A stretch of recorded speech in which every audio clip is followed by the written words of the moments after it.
Hello everyone, আসসালামু আলাইকুম। কেমন আছো সবাই? আশা করি আল্লাহর অশেষ রহমতে সবাই অনেক ভালো আছো। আমিও আল্লাহর অশেষ রহমতে অনেক ভালো আছি। আশা করি তোমরা সবাই আমার জন্য দোয়া করবে, আমার সন্তানের জন্য, আমার পরিবারের জন্য সবাই দোয়া করো। আজকে আমি তোমাদের সাথে শেয়ার করব সারাদিনের খুঁটিনাটি কীসব কাজ আমি সারাদিন কীভাবে একটা বাচ্চা নিয়ে কাজগুলো করে থাকি। আসলে একটা বাচ্চার মায়েরা জানে যে কীভাবে একটা বাচ্চা নিয়ে সারাদিন কাজগুলো করতে হয়। আসলে বাচ্চা নিয়ে কাজগুলো করাটা না অনেক কঠিন হয়ে পড়ে, তবুও একটা নারী সেটা সামনে এনে, আসলে বাচ্চাটা যদি না থাকে কেউ ধরার, বাচ্চাটাকে যদি কেউ না ধরে বা তাকে কেউ হেল্প না করে কিভাবে কাজগুলো করতে হয় সেটা একমাত্র বাচ্চার মাই জানে। আসলে হেল্পিং হ্যান্ড ছাড়া কীভাবে সারাদিন সংসারটাকে গুছিয়ে রাখি, সারাদিন কীভাবে বাচ্চাটাকে নিয়ে কাজ করি, সারাদিন সংসারের কাজগুলো অনেক থাকে, সেগুলো করতে সেগুলো সামলাতে কিন্তু অনেকটা কষ্টসাধ্য একটা মায়ের কাছে, বাচ্চার মায়ের কাছে সেই কাজগুলো করাটা কিন্তু অনেক কষ্ট হয়ে পড়ে। সেই কাজগুলো সারাদিন কীভাবে করি আমি, সেটাই আজকে তোমাদের সাথে বলবো। আসলে আমার বাচ্চাটা তেমনটা ঘুমায় না, ওকে নিয়েই সারাদিন কাজ করতে হয়। ওকে সাথে নিয়েই ও এদিক সেদিক ঘোরাফেরা করে বা আমাকে ডাকে মাম্মি মাম্মি, সেগুলো শুনে শুনে সারাদিন কাজগুলো করতে হয় আমার। ওকে নিয়ে সারাদিন রান্নাবান্না, ওর জন্য খাবার বানানো, ওকে খাওয়ানো, তারপরে সারাদিন কাজগুলো করা, ওকে সারাদিন কীভাবে আমি সামলাবো।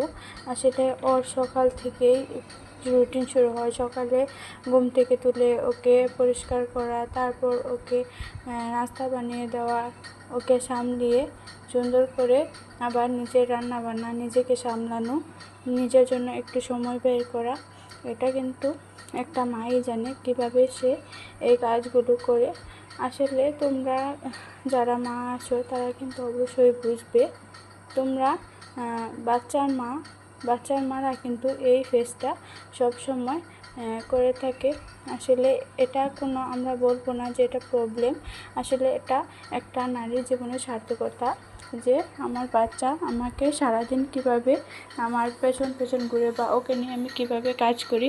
অনেকে কিন্তু এই একটা বাচ্চার জন্যই কতটা কষ্ট না করে, আসলে আল্লাহ আমাদেরকে না চাইতেই এক বাচ্চা দিয়ে দিয়েছে, সেটা আমরা বলবো না যে প্রবলেম। আসলে সেটা হচ্ছে আল্লাহর নেয়ামত। মাশাআল্লাহ, আলহামদুলিল্লাহ, আল্লাহ আমাকে সুন্দর একটা চাঁদ দিয়েছে। সেই চাঁদ নিয়ে আমি সারাদিন কীভাবে কাজ করব সেটা একটা ভালো। আসলে আমি আমার ঘরগুলোকে অনেক যত্ন সহকারে কাজগুলো করে থাকি। আমি করে সেই কাজগুলো আমি যদি একা হাতে না সামলাই সেগুলো কিন্তু সামলানো হবে না। তাই আমি এই ঘরটাকে প্রতি মাসে আমি চাই এই ঘর, এই রুম সেগুলোকে ডিপ ক্লিন করতে। তবুও আমি প্রত্যেক দিন কিছু না কিছু গুছাই, কিছু না কিছু মুছি, সব কিছু করে সুন্দর করে আমি এগুলোকে সুন্দর করে রাখি।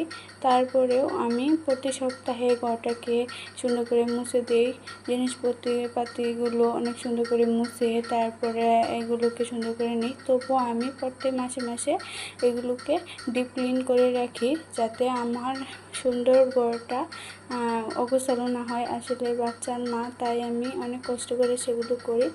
একটা মানুষ জানে যে সেই কাজগুলো করতে কতটা কষ্ট হয়। যদি আমি প্রতিদিন একটু একটু করে সেই কাজগুলো গুছিয়ে রাখি তাহলে কিন্তু আমার প্রতি মাসে বা প্রতি সপ্তাহে এই কাজগুলো করতে অতটা কঠিন হয় না।